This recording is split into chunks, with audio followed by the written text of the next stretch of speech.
हम समंदर के रास्ते जो है एक पावर ट्रांसमिशन केबल बिछाएंगे इंडिया से लेकर सऊदी तक। उसमें होगा क्या कि हम जो सोलर प्लांट लगा रहे हैं तो दिन के समय जो हमें अतिरिक्त बिजली मिलेगी, जो अतिरिक्त बिजली हमें मिलेगी वो हमने सऊदी को बेच दिया, एक्सपोर्ट कर दिया। और जब हमारे यहाँ रात होती है उधर सऊदी में दिन होता है, सूरज की डायरेक्शन 24 घंटे बदलती रहती है, सबको पता है। तो उधर सऊदी में जो वो लोग बिजली बनाएंगे वो हमारे यहाँ ट्रांसफर कर देंगे। ये तो 1991 में जो हमारे पर क्राइसिस आया था साहब, हमने IMF को सोना गिरवी रखा था।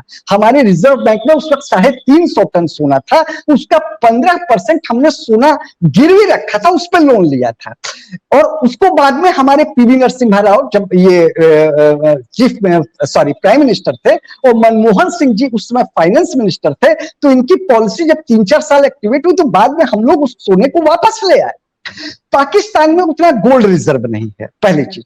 और जो रूट कॉज है वो अलग है। रूट कॉज क्या है? जो भी कंट्री होती है वो सबसे पहले अपनी कंट्री को देखती है, अपनी जो आवाम को देखती है, देन वो देखती है कि हमारी पब्लिक को इससे क्या फायदा हो रहा है, हमारे मुल्क को इससे क्या फायदा हो रहा है, हमारी इकोनॉमी को इससे क्या फायदा हो रहा है, फिर वो उस मुल्क के साथ तरक्की करता है। इसमें हम ये नहीं देखते कि ये मुसलमान ये नॉन मुस्लिम है, सबसे पहले हम अपनी कंट्री को या अपनी पब्लिक को देखते हैं, अपनी इकोनॉमी को देखते हैं, क्योंकि अभी जो दुनिया में जंग है वो इकोनॉमी की। तो जो ये प्रोजेक्ट यहाँ लगेगा, जो ये सऊदी का प्रोजेक्ट है, इसको हम जो है श्रीलंका है, बांग्लादेश है, अपने पहले पड़ोसी देश हो गए, नेपाल, भूटान हो गया, उसके बाद थोड़ा सा और आगे बढ़ते हैं। सुने जी, आपने कहा पहले पड़ोसी देश होते हैं, तो सबसे करीब तो आपके पाकिस्तान भी है। हाँ, लेकिन पाकिस्तान तो खुद ही पाकिस्तान ने बिजनेस करना बंद कर दिया है ना भाई, हमने तो रोक लगाई नहीं।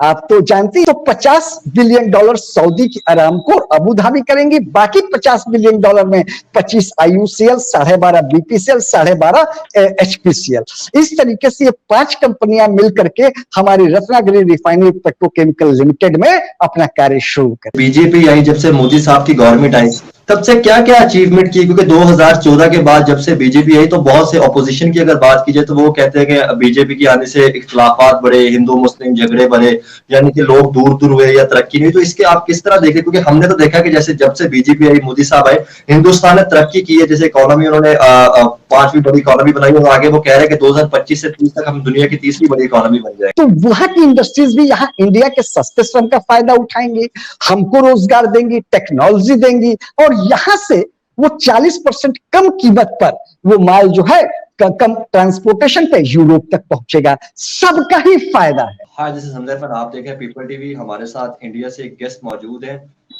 हेलो जी, कैसे हैं जी आप? ठीक है जी, फर्स्ट क्लास, बहुत बढ़िया। अपना बताइए, कैसे हैं साहब, आप कैसे हैं? बहुत जी, थोड़ा सा अपना नाम और आप किस जगह से इंडिया से वो थोड़ा सा लोगों को बता दीजिए, और आप क्या करते हैं जी? मैं अनिल कुमार, कानपुर शहर से हूँ। कानपुर शहर उत्तर प्रदेश में है, और बाय प्रोफेशन में टीचिंग से जुड़ा हुआ हूँ, अध्यापन क्षेत्र से जुड़ा हुआ हूँ। अच्छा, तो इसका मतलब आपके साथ बात करके बहुत अच्छा लगा, क्योंकि आपका प्रोफेशन भी टीचिंग से है और हमेशा हिंदुस्तान ने जो मेहनत की है, लोगों को एजुकेट किया और तरक्की की है जी। बिल्कुल, इंडिया में देखिए एजुकेशन की तो इम्पोर्टेंस शुरू से रही है।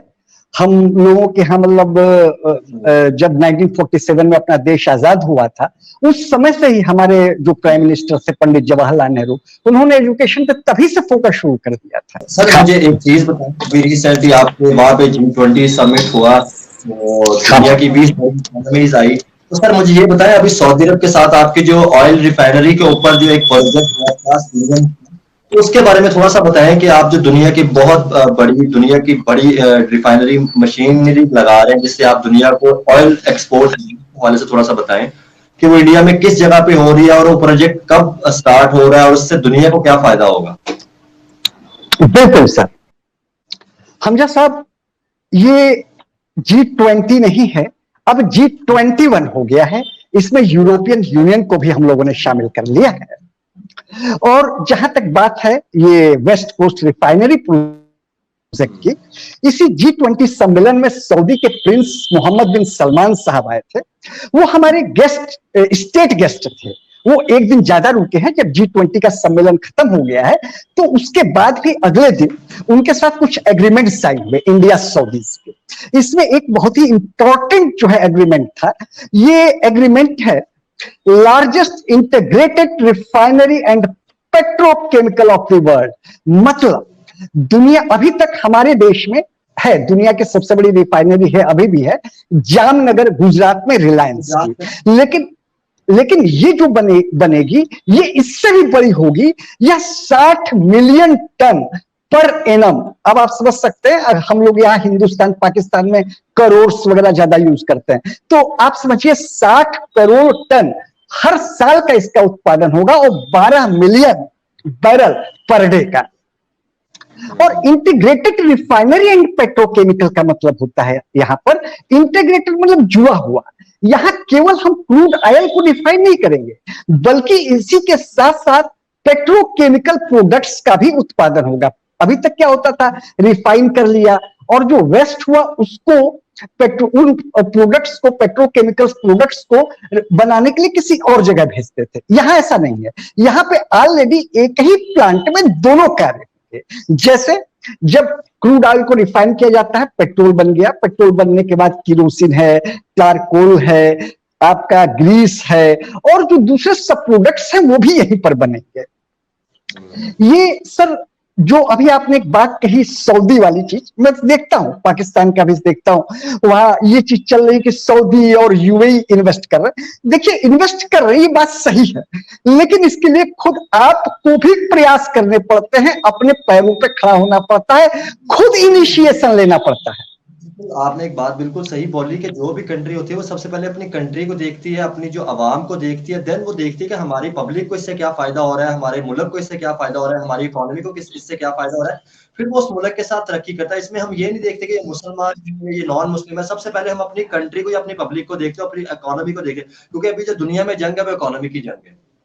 बिल्कुल बिल्कुल बिल्कुल, और इसे जंग भी ना कहें, सही बात तो यही, इकोनॉमी से लोगों का कल्याण होता है साहब, नौकरी मिलती है, रोजगार मिलता है, उनकी एजुकेशन हेल्थ का इंतजाम होता है, तो खुशहाली आती है। तो आप ये कहिए साहब कि खुशहाली प्राप्त करने की हम लोगों का एक संघर्ष है, सारी दुनिया के लोगों का, जहां पर तानाशाही नहीं है, जैसे नॉर्थ कोरिया वगैरह, उनकी बात नहीं कर रहा हूं, एक जनरल साहब। इसमें करीब हम लोगों को, देखिए जो हमारी जामनगर रिफाइनरी है उसमें 70,000 लोगों को नौकरी मिलती है, और यहां पर जो ये ओपन होने वाली है, जो ये प्रोजेक्ट में 1 लाख लोगों को नौकरी मिलेगी। इसके लिए शुरुआत 2017 से शुरू कर दिया गया था। हमारे देश की जो 3 बड़ी कंपनियां हैं, IOCL, BPCL, HPCL, Indian oil company limited, Bharat petroleum company limited, Hindustan petroleum company limited, इन तीनों ने मिलकर के एक योजना बनाई थी 2017 में कि $35 बिलियन का हम जो है एक इन्वेस्टमेंट करेंगे, एक रिफाइनरी बनाएंगे, और ये रिफाइनरी होगी आपकी महाराष्ट्र में, और महाराष्ट्र में रत्नागिरी जगह पे होगी। और उन तीनों ने एक अपनी ज्वाइंट कंपनी फॉर्म करी थी, उसका नाम था RRPCL, अभी भी वो RRPCL के नाम से जानी जाती है, Ratnagiri refinery petrochemicals limited, Ratnagiri refinery petrochemical limited 2017 में। हमने अभी कहा ना कि जब आप खुद अपने लिए योजना बनाते हैं, आपकी गवर्नमेंट योजना बनाती है, आगे बढ़ती है, तब दूसरे लोगों का सपोर्ट मिल सकता है। 2019 में सऊदी प्रिंस आए, उन्होंने कहा कि हम भी इसमें निवेश करेंगे, इसको और बड़ा बनाएंगे, आखिर उनका क्रूड ऑयल यहां बिकता। और 2017 में जब हमने अपनी स्कीम बनाई थी, उस वक्त पेट्रोल के दाम माइनस में चल रहे थे। ध्यान करिए, डोनाल्ड ट्रंप रिजिम के समय में सारी दुनिया में एक खबर बन गई थी कि क्रूड ऑयल का रेट माइनस में चला गया है।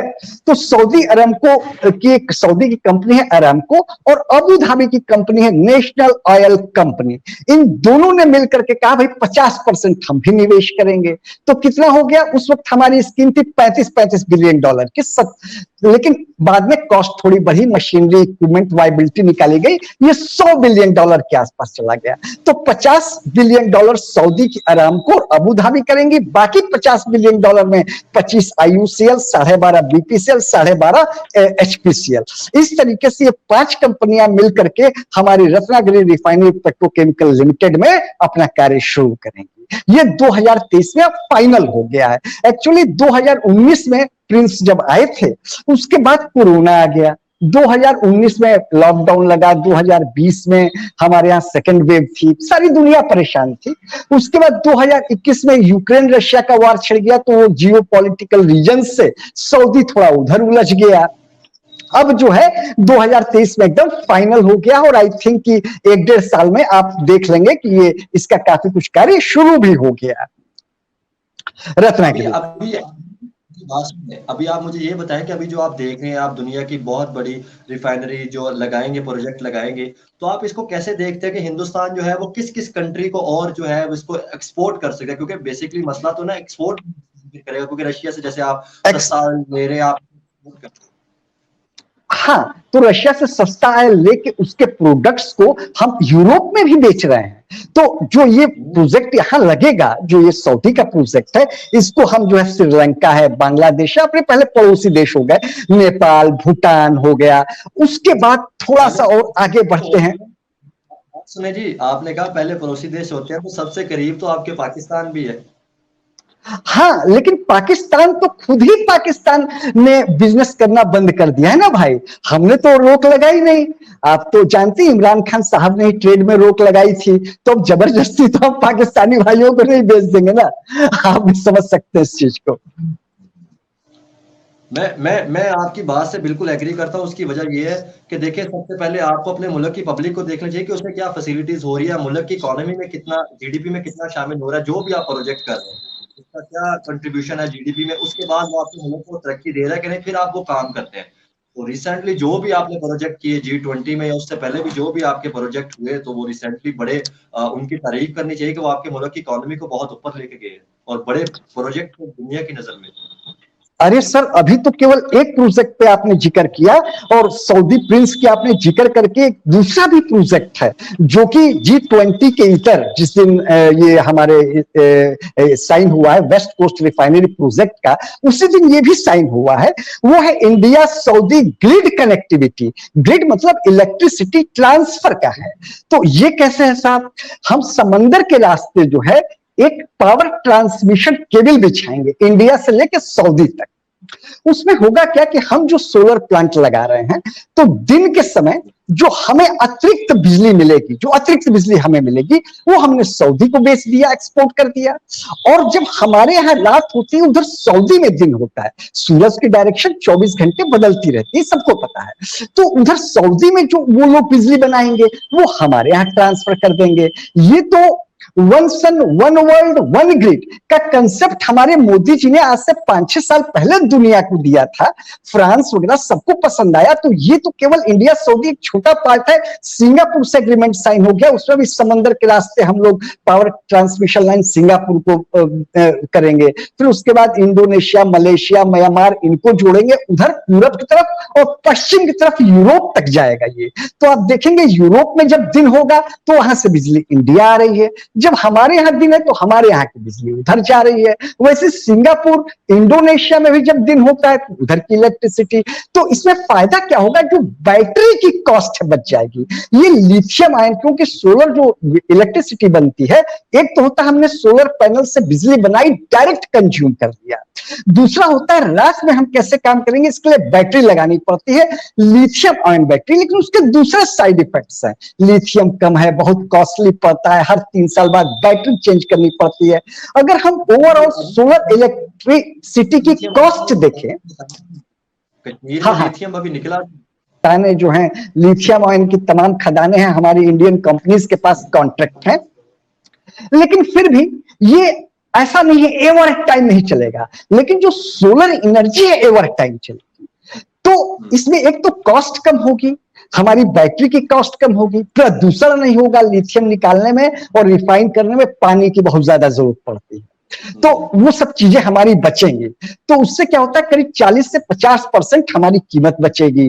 और ये हमेशा के लिए हो जाएगा। एक बार आपकी ट्रांसमिशन केबल बन गई तो वहां दिन हो रहा है इंडोनेशिया में, हम बिजली यूज कर रहे हैं, हमारे यहाँ पे वो यूज कर रहे हैं। इसमें जो है एक सेल्फ सफिशियंसी आएगी, neat and clean energy.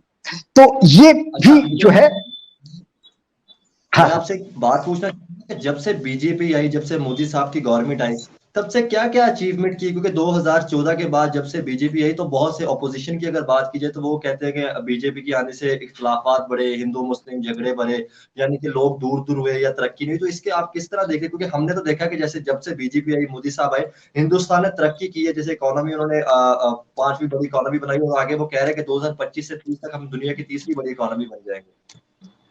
Sir ये बात एकदम सही है कि हम दुनिया की 3री बड़ी इकोनॉमी बन जाएंगे। और दूसरा, जहां तक आपने बात की बीजेपी की, तो देखिए इसमें 2 चीजें हैं। विकास पहले भी होता था, ये कहना गलत है, लेकिन हमारे मोदी जी ने जो है एक्सीलरेटर बढ़ा दिया। एक लाइन में अगर कहना हो तो हमारे यहाँ एक प्रधानमंत्री आते हैं, रेडियो देते हैं, दूसरे आते हैं टेलीविजन देते हैं, तीसरे कंप्यूटर देते हैं, चौथे मोबाइल देते हैं। जो हमारे मोदी जी आते हैं, इन सबका इस्तेमाल करके दुनिया को बताते हैं कि देखिए हमारे यहाँ सड़कें हैं, हमारे यहाँ बिजली है, हमारी एजुकेशन सिस्टम में इंजीनियर्स हैं, हमारे यहाँ मार्केट मतलब लोगों की खरीद की क्षमता बहुत बढ़िया है, आइए हमारे यहाँ निवेश करिए, आइए हमारे यहाँ पैसा लगाइए, हम आपको बिजनेस का माहौल देंगे। और दुनिया जहां का इन्वेस्टमेंट लाते हैं। तो जो बेस तैयार हुआ वो 1-2 दिन में नहीं। मैं इसलिए कह रहा हूं कि पाकिस्तान में लोग कहते हैं इमरान खान या फलाना आके करेंगे, मसीहा ढूंढते, ऐसा नहीं है साहब। ये हमारी 75 वर्षों की मेहनत है। 140 करोड़ भारतीय जब कार्य करता है तब देश फलता फूलता है। हाँ, बीजेपी के कार्यकाल में, मोदी जी के कार्यकाल में तेजी से हुआ है, ये इनकार नहीं कर रहा हूं मैं, लेकिन जो पाकिस्तान में जो मसीहा ढूंढा जाता, मैं पाकिस्तान के लिहाज से बात करूं, ऐसा मत करिए। ये साहब हमारी 75 वर्षों की मेहनत का परिणाम, 1-2 दिन की मेहनत का परिणाम नहीं है। ऐसे है। और जहां हाँ कहिए लॉन्ग टर्म काम करती रही। बिल्कुल बिल्कुल। और जहां तक बात आप कर रहे हैं कम्युनल इसकी, तो अब बताइए इनके कार्यकाल में साहब कितने दंगे हुए, कितने फसाद हुए। कुछ बुराइयां करने के लिए की जाती है। विपक्ष के पास भी कुछ मुद्दा होना चाहिए। हमारे देश में लोकतंत्र है। आपके यहाँ तो क्या होता है, प्रेस रिपोर्टर जो उनके खिलाफ बोलता है, किसी को बंदूक दिखा दी, किसी की कार में कोई पिस्तौल लेके पहुंच गया तो साहब किसी को जेल में बंद कर दिया। हमारे यहाँ ये नहीं है साहब, हमारे यहाँ कोई भी कुछ भी कह सकता है। तमाम लोग हैं, जैसे एक रवीश कुमार जी है, जाने माने, अभी आप इसी बात में बता रहा हूं, वो जब कांग्रेस की सरकार थी तो उन्होंने एक बयान दे दिया। बयान ये दिया कि एक किसी स्कूल में गए, प्राइमरी स्कूल में, हमारे यहाँ प्राइमरी स्कूल में बच्चों को मुफ्त जो है खाना दिया जाता, भोजन दिया जाता है, मिड डे मील। तो वहां गए तो वहां भोजन में कुछ कमी समझ में आई, तो उन्होंने मीडिया को बुला के कैमरे के सामने कह दिया कि हमारे प्रधानमंत्री मनमोहन सिंह जी जरा इस भोजन को खा के दिखाएं। तो वो क्या है, थोड़ा क्रिटिसाइज, गवर्नमेंट की क्रिटिसाइज करने वाले रहे। आज भी वो गवर्नमेंट को क्रिटिसाइज कर रहे हैं। उनका यूट्यूब चैनल है, मिलियंस के सब्सक्राइबर है, कहीं कोई उनको टोकने वाला नहीं साहब।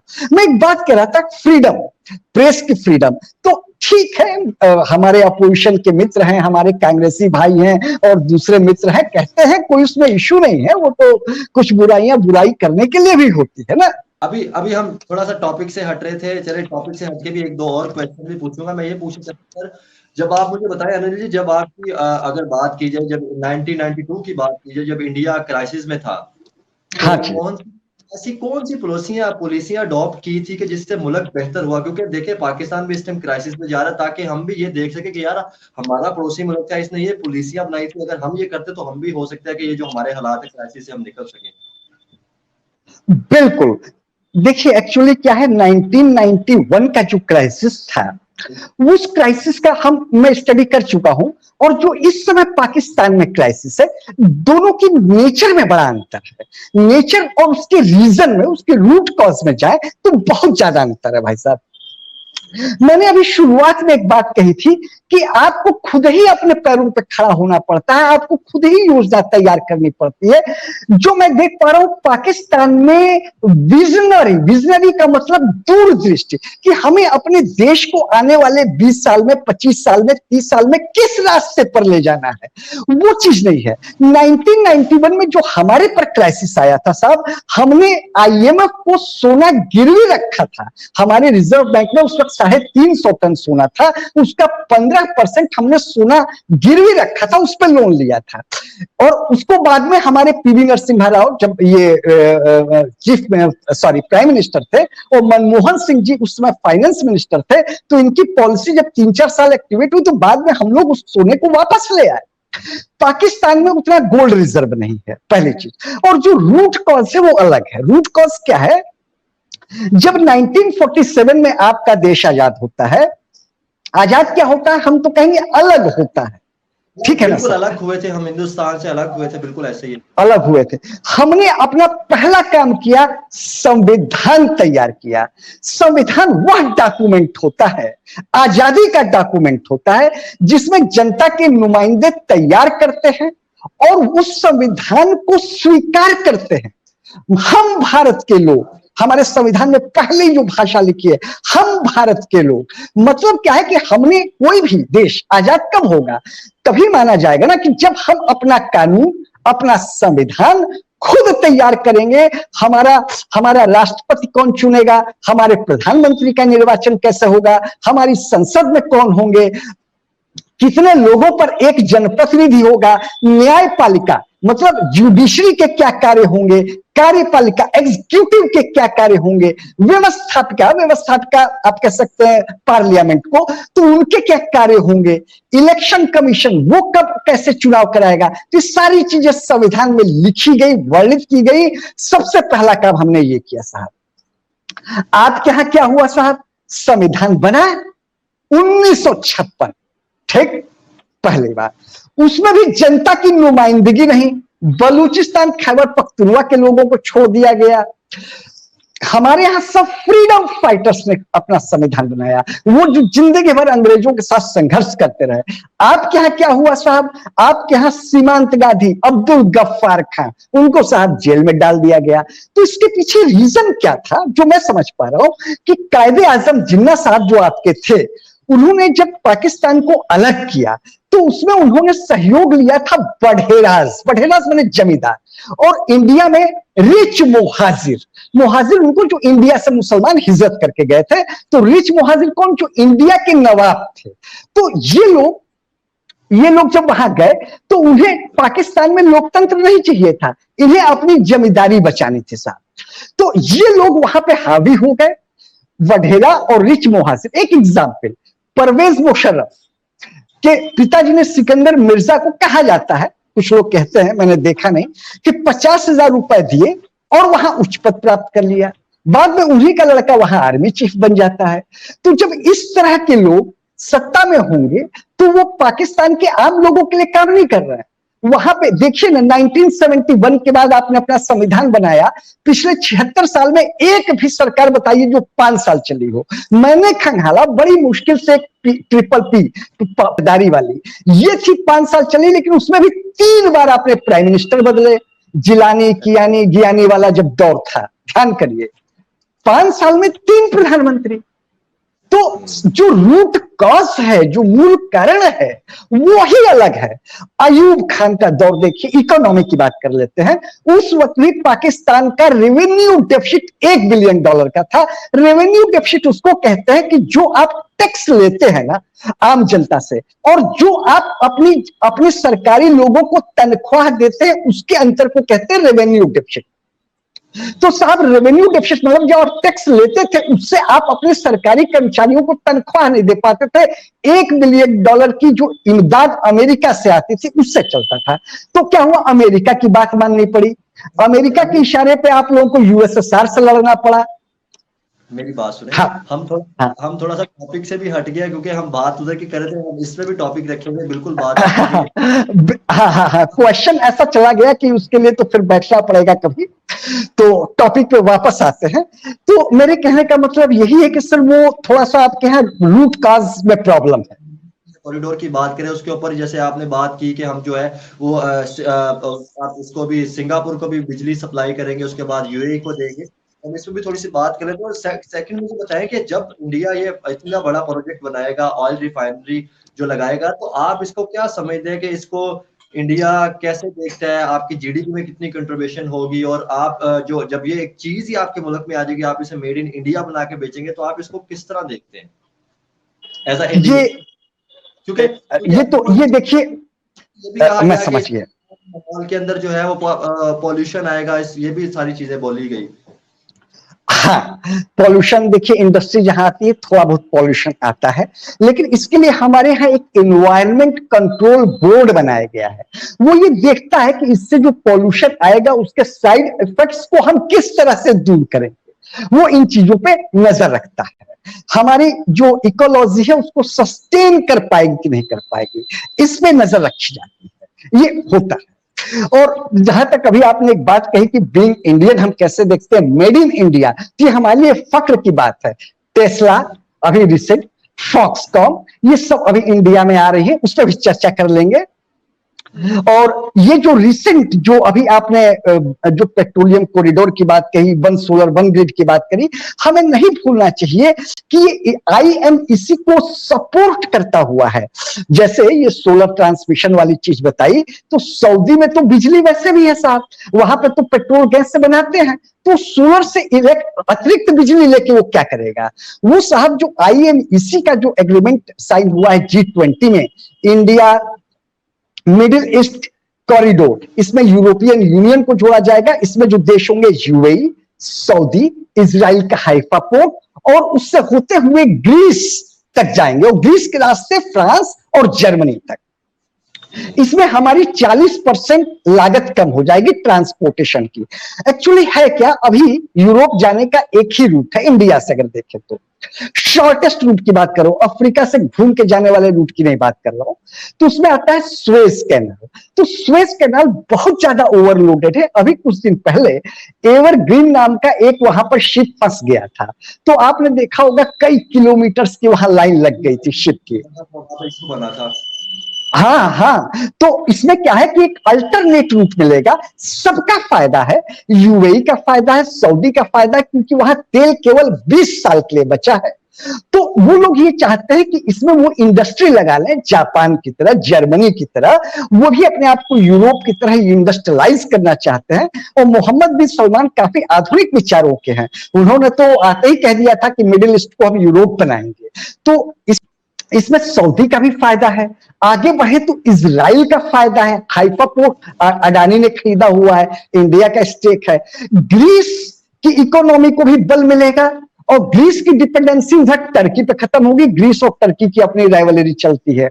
उधर यूरोपियन यूनियन में क्या हो रहा है, एजेड सीनियर सिटीजन बढ़ रहा है, तो वो जब अपने यहाँ उद्योग लगाते हैं तो एम्प्लॉय चाहिए होते हैं, एम्प्लॉय अफ्रीका से आते हैं, वो सब माइग्रेशन क्राइसिस हो जाता है, शरणार्थी संकट हो जाता है उनके यहाँ, तो वहां की इंडस्ट्रीज भी यहाँ इंडिया के सस्ते श्रम का फायदा उठाएंगे, हमको रोजगार देंगी, टेक्नोलॉजी देंगी, और यहाँ से वो 40% कम कीमत पर वो माल जो है कम ट्रांसपोर्टेशन पे यूरोप तक पहुंचेगा। सबका ही फायदा है इस प्रोजेक्ट से जितने लोग जुड़े हुए हैं।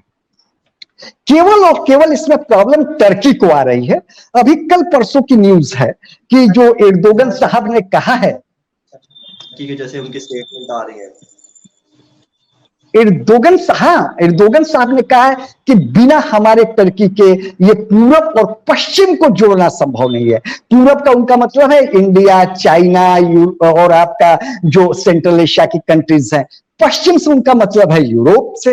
वो ऐतिहासिक हिस्टोरिकल आधार पर कह रहे हैं, जो किसी समय में सिल्क रूट होता था चाइना का, जो चाइना के शियान और आपका सेंट्रल एशिया और इंडिया के जम्मू कश्मीर, तेहरान, फिर इस्तांबुल पड़ेगा टर्की में, वहां से मॉस्को और फिर बेल्जियम तक जोड़ने की इनकी योजना थी। रशिया यूक्रेन वार की वजह से अब इस्तांबुल को मॉस्को बेल्जियम से जोड़ पाना नेक्स्ट टू इम्पॉसिबल, पहली चीज। दूसरी चीज की टर्की को प्रॉब्लम क्या हो गई है एर्दोगन साहब को, कि उन्होंने 2017-16 में अमेरिका से पंगा ले लिया। उनकी आदत थी कि मैं इस्लामिक इमारत बनाऊंगा और जो है वो पुराना वाला खलीफा सल्तनतें बनाऊंगा, लाइक दैट।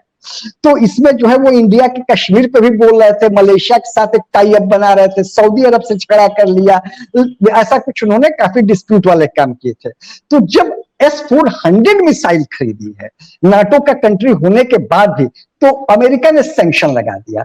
2016 में $1 में 3 लीरा थे, 2017 में 6 हो गए, 2019 में 6 बना रहा और 2020 में 8, और आज ये पोजीशन ये है कि 2023 में $1 में 27 लीरा है।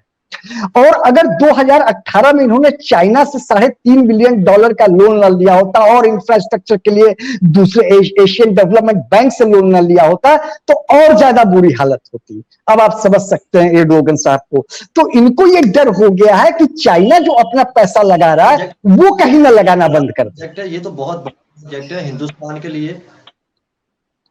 हिंदुस्तान, हाँ हाँ बताइए। मैं ये कह रहा था कि सऊदी अरब के लिए, क्योंकि सऊदी अरब की जो ट्रेड होगी वो भी यूरोप तक जाएगी, हिंदुस्तान की जाएगी, और इसमें सारे जब मुल्क होंगे ये तो एक बहुत बड़ा बिल्कुल। और ये सही बताएं तो इसमें जो है बहुत मेहनत की गई साहब।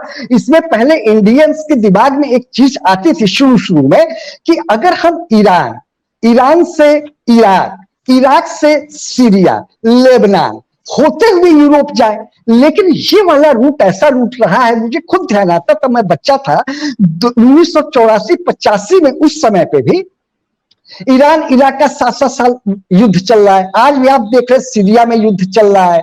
इराक में और टर्की में जो बॉर्डर है वहां कुर्दिस्तान की मांग चल रही है, ISIS वहां है। तो वो तो संभव नहीं, क्योंकि विकास बिना शांति के संभव नहीं है।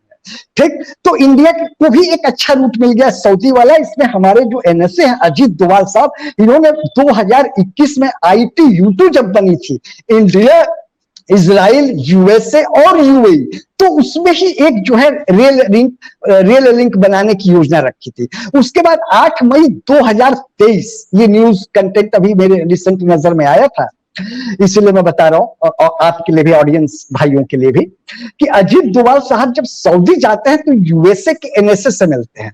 तो वहां पर सऊदी और USA के NSA और डोभाल साहब इस पे डिस्कशन होती है। हमारे मोदी जी कहते हैं भाई कंपटीशन करना है, विकास में करिए, शिक्षा में करिए, स्वास्थ्य में करिए। और मैं तो कहता हूं कि India, Pakistan, Bangladesh, Nepal, Bhutan, Sri Lanka, Maldives, Mauritius, Indonesia, Malaysia, Myanmar, इन सबको मिलकर यूरोपियन यूनियन की तरीके एक आर्थिक ढांचा अगर बनाया जा सके तो अच्छा होगा। यूनियन बनानी चाहिए जो जिसके अंदर हम काम कर सके, बिल्कुल। लेकिन अब ये है, उसके लिए कुछ मुद्दे सॉल्व करने होते हैं, जैसे टेररिज्म का इशू है, आपस में फ्रेंडली बनना पड़ेगा, तमाम चीजें हैं। ठीक है जी। एनीवे, आपसे चर्चा करके बहुत अच्छा लगा।